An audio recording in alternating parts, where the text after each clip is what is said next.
The wind had stopped howling, but Darwin wasn't quiet. Not yet. Not even close. In the eerie calm that followed Super Cyclone FINA's brutal lashing, the city held its breath. Branches littered the streets like skeletons of trees that once stood proud. Corrugated iron roofs, peeled like sardine can lids, lay tangled in fences or folded around power poles. Sidewalks vanished under sludgy, brown water. It looked like a war zone, but the enemy had no face, only pressure, fury, and the infinite. If you enjoyed this breakdown, don't forget to like, subscribe, and drop a comment. Your feedback helps shape what we cover next, and you being here keeps the conversation going. Thanks for watching. See you in the next one.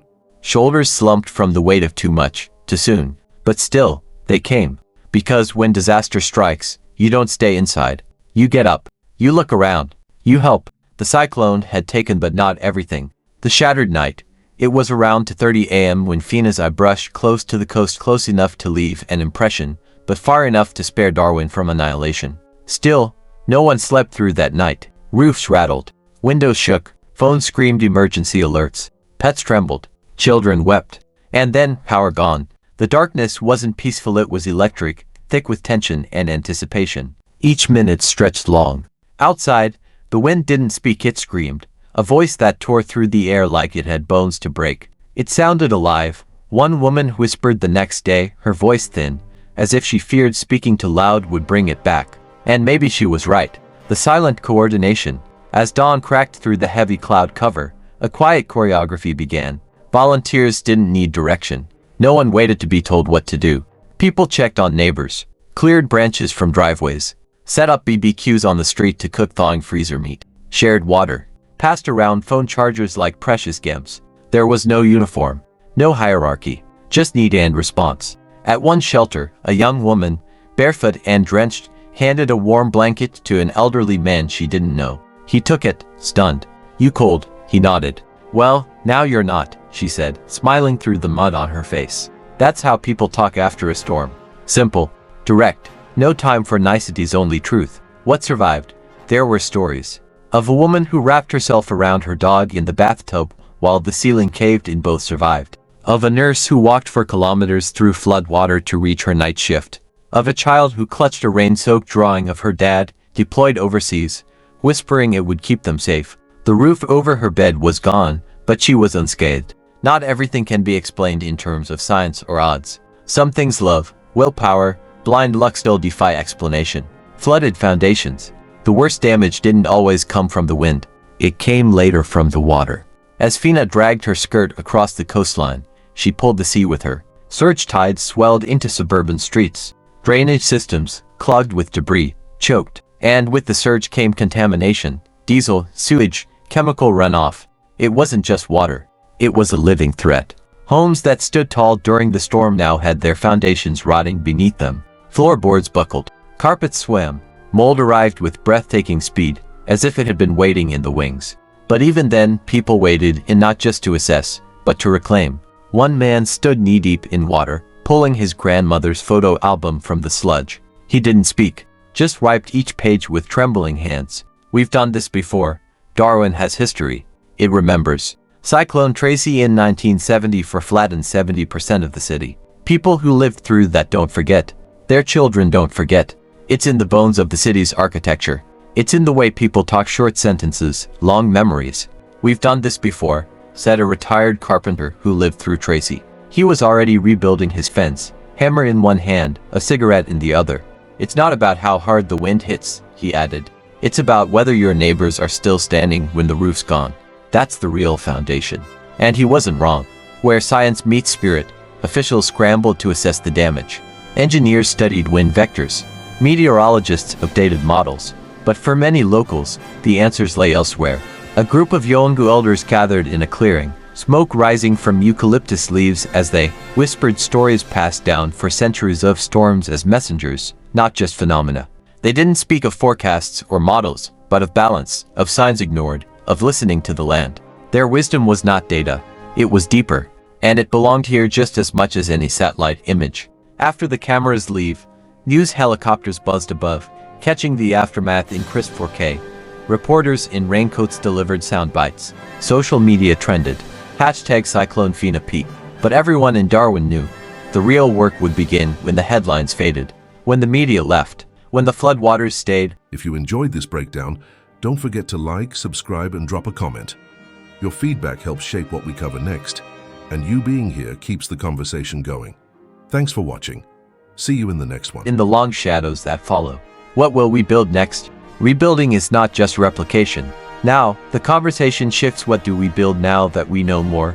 More resilient homes, better emergency shelters, tighter communication networks, and perhaps, most crucially, a community where every voice matters, from first responders to indigenous elders, from scientists to children.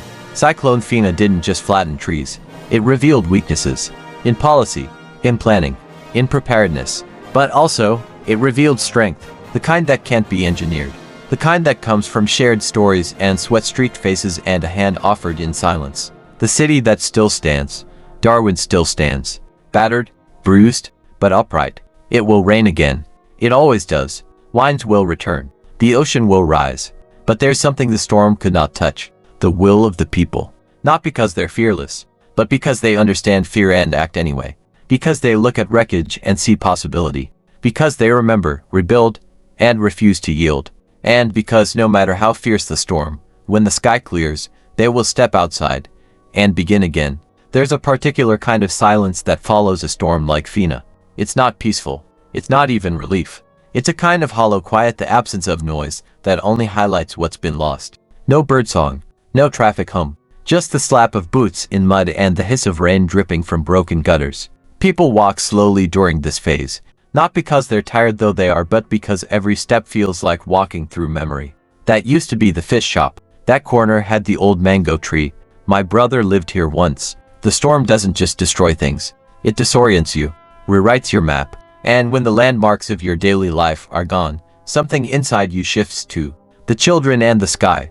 In a community center near Nightcliff, dozens of children sat on gym mats while volunteers handed out hot food and bottled water. But the kids weren't focused on the food. They were staring at the ceiling. Why? Because it was intact. One little boy, no older than 5, tugged on his mother's sleeve and whispered, "Will this roof fly away too?" His mother, eyes puffy, closed, damp, paused for just a moment before kneeling down. She looked him in the eye, put her hand on his heart, and said, "Not this one. This one's here to stay." Sometimes, the bravest thing you can do is make a promise you hope is true. The unseen damage. Headlines love numbers. 20,000 homes without power. $500 million in damages. Category for monster.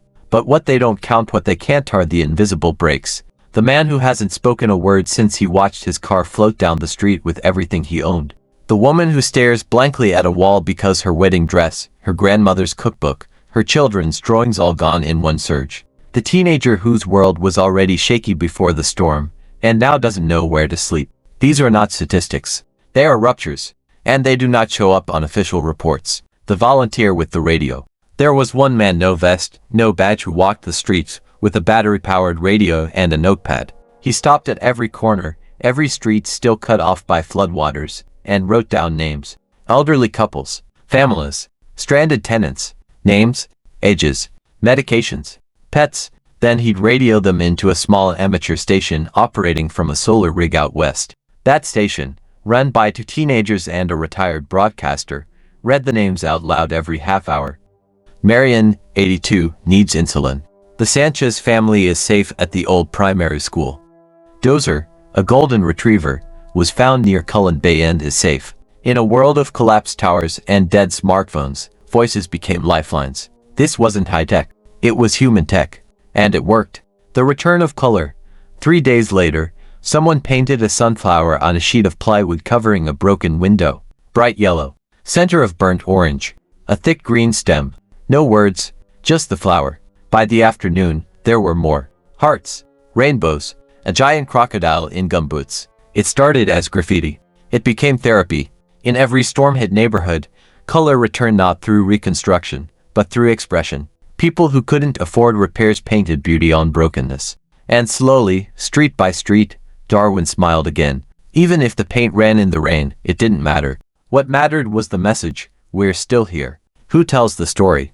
In the aftermath, journalists left, and with them went the headlines. The news cycle moved on. FINA became a memory for the rest of the world. But not here. Here, recovery was just beginning. But who tells that story? Turns out everyone. Teachers turned classrooms into oral history sessions. Elders shared cyclone lore under banyan trees. Children wrote poems on walls. Social workers recorded testimonies on voice memos. Photographers snapped the quiet moments. A grandmother washing mud off a doll. A firefighter carrying a rooster to safety. A child holding up a sign. Hi, Dad. We're okay. They told it all. Not for the world. For themselves. To remember. To heal. The hard choices. With the cyclone gone, questions arrived. Where to rebuild? Or should we move higher? Who gets funding? And who waits? Should the beachfront homes return or should they become nature reserves? And the biggest one, will this happen again? Scientists warned that FINA might not be an anomaly. That sea tongue were rising. That superstorms were becoming routine. So governments faced hard truths. Maybe it was time to stop building the same way. Maybe resilience wasn't just about surviving the next storm, but adapting to a new climate reality. For some, it meant leaving behind land that had been in the family for generations. For others, it meant fighting for the right to stay, but with better infrastructure. No decision was simple.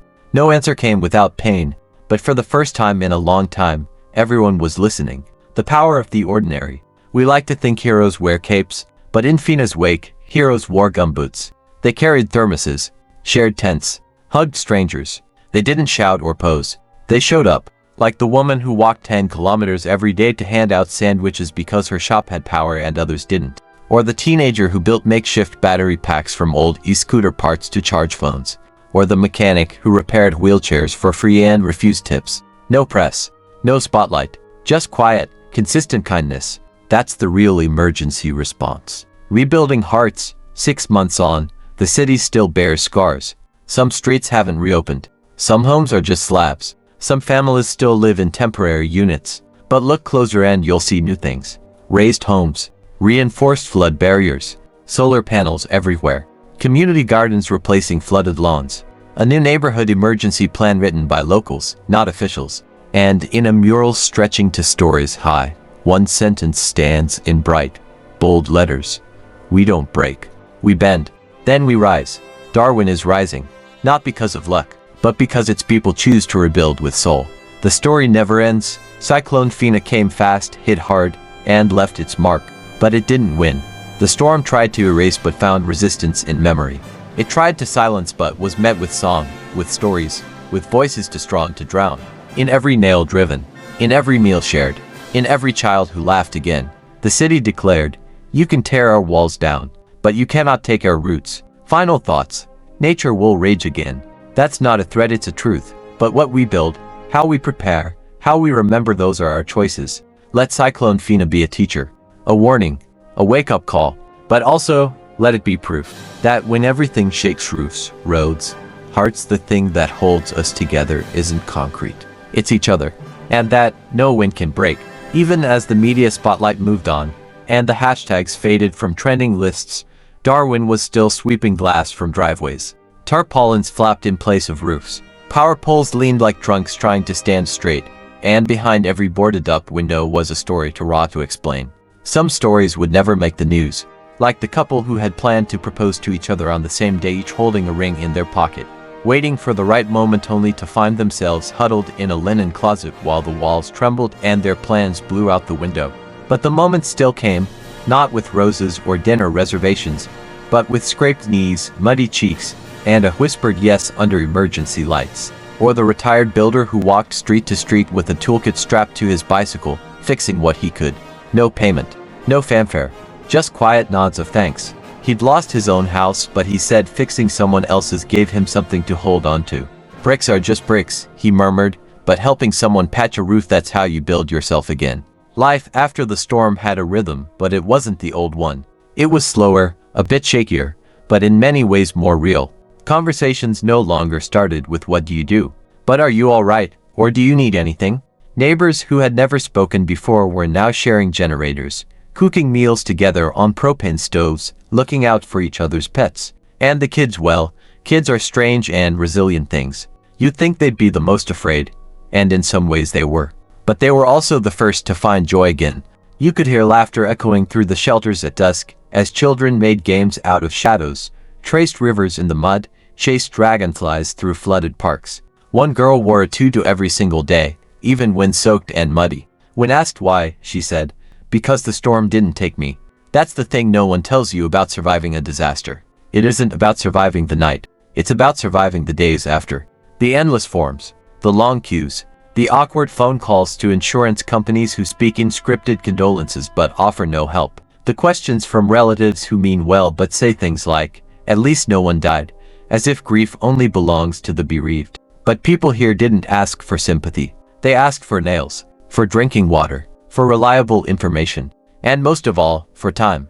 Time to process, to think, to gather what was left and figure out what to do next. Darwin began to pulse again, quietly at first. Hardware stores reopened. Schools, operating out of tents, welcomed children with stories instead of textbooks. Teachers knew they weren't just teaching math anymore.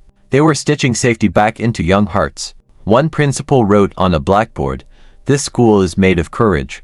It stayed there for weeks. And slowly, familiar sounds returned. The crack of a football hitting asphalt. The sizzle of sausages on community grills. The warble of radios tuned to local music instead of emergency broadcasts. Each sound was like a needle sewing thread through torn fabric. Still, not everyone found comfort. Some couldn't sleep without the hum of fans or the glow of streetlights. The darkness reminded them too much of the night the wind roared louder than freight trains. There were those who left the city altogether went south, said they'd had enough. And who could blame them? But others stayed, not out of stubbornness, but out of love. Love for the place, the community, the smell of rain on eucalyptus trees, the way the sun broke through storm clouds like a benediction. They stayed because rebuilding wasn't just about putting things back. It was about making something better. And they got creative. One group of artists collected storm debris, twisted metal, broken tiles, pieces of signage, and turned it into public sculptures. Not to beautify the broken, but to remember.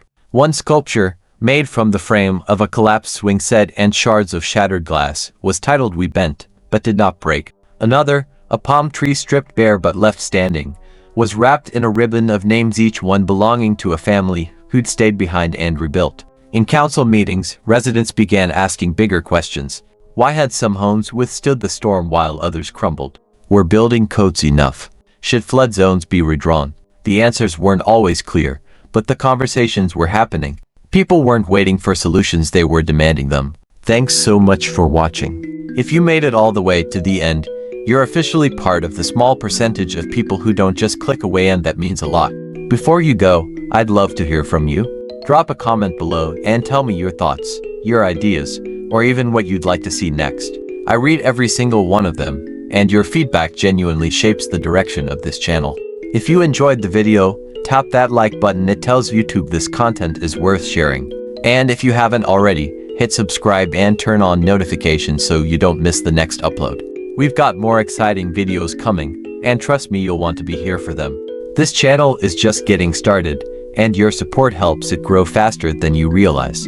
Thank you again for spending a part of your day here with me. Stay curious, stay motivated, and as always, take care of yourself. Until next time, I'll see you in the next video.